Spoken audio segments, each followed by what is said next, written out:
चलिए समझते हैं एक स्पाउस के द्वारा दूसरे स्पाउस के ऊपर किए जाने वाले कौन से कंडक्ट को मेंटल क्रूएल्टी बोला जाता है।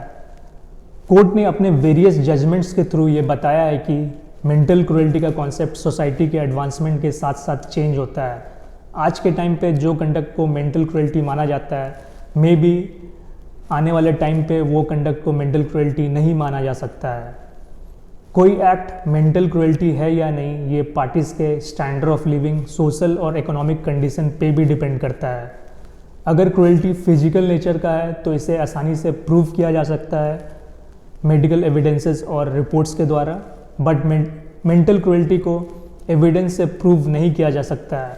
मेंटल क्रूएल्टी को केस के फैक्ट और सर्कमस्टांसेस से समझा जाता है। ऑनरेबल सुप्रीम कोर्ट का एक लैंडमार्क जजमेंट है NG दस्ताने वर्सेस S दस्ताने।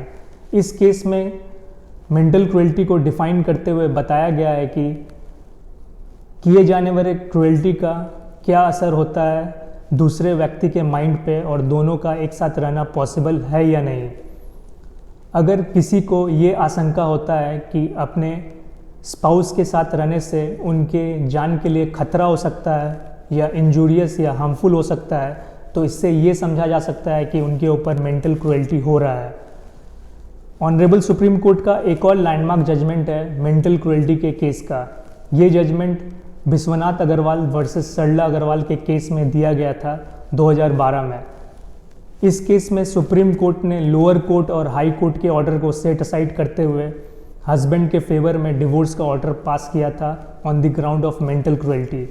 इस केस में हस्बैंड के द्वारा डिवोर्स फाइल किया जाता है वाइफ के अगेंस्ट में, और हस्बैंड वाइफ के ऊपर एलिगेशन लगाता है कि उसकी वाइफ उसके ऑफिस जाने के टाइम पे उसके आयरन किए हुए कपड़े और मोटरसाइकिल के चाबी को छुपा देती थी और मेन गेट को लॉक कर देती थी हस्बैंड को परेशान करने के लिए, और हस्बैंड के ऑफिस में बार बार फ़ोन करके उसे परेशान किया करती थी। इसके अलावा वाइफ ने लोकल न्यूज़पेपर में नोटिस छपवाया था कि उसका हस्बैंड का दूसरी महिलाओं के साथ अनैतिक संबंध है और वो शराबी है।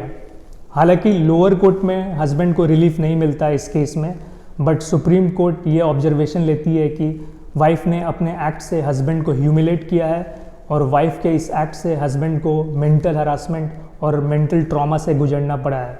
सुप्रीम कोर्ट ये ऑब्जर्वेशन लेते हुए हस्बैंड के फेवर में डिवोर्स का ऑर्डर पास करती है और हस्बैंड के ऊपर लगे हुए 498A के चार्जेस से भी हस्बैंड को मुक्त कर दिया जाता है।